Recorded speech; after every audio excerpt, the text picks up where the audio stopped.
Okay mga ka-idol, ang ato ang mga nadungog nabati sa balita.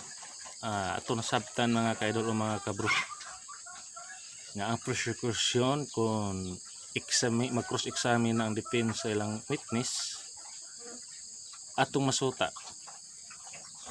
nga ang ilang ebidensya mga ka-idol dili ligon sa confidential funds,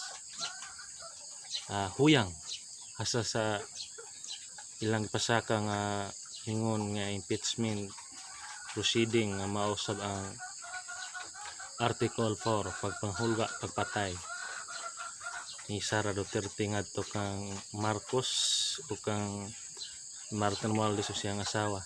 Tumasabtan mga ka-idol o mga kabro nga sa pagkuha pakisusi sa ebidensya sa cross-examine sa defense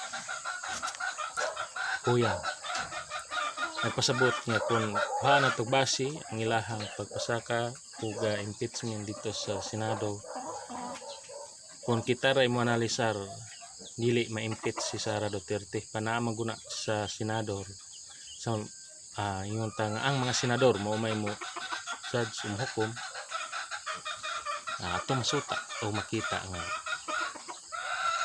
pwedeng na-impeach Sara Duterte kay labaw man ang majority block. Hunaw-hunaw nila sa karaghan ang senador mo-file pagkasunod eleksyon ang mga mata sa Pilipino nga minilyon nagtutok kanila. Labaw ang supporter ni Sara Duterte kaysa administrasyon. Pero minilyon ang supporter ni Bongbong Marcos, pang minilyon ang supporter ni Sara Duterte. Muna mga ka-idol, mga kabro, aminaw lang ta, magtanaw lang ta kung sa sunod sa impeachment.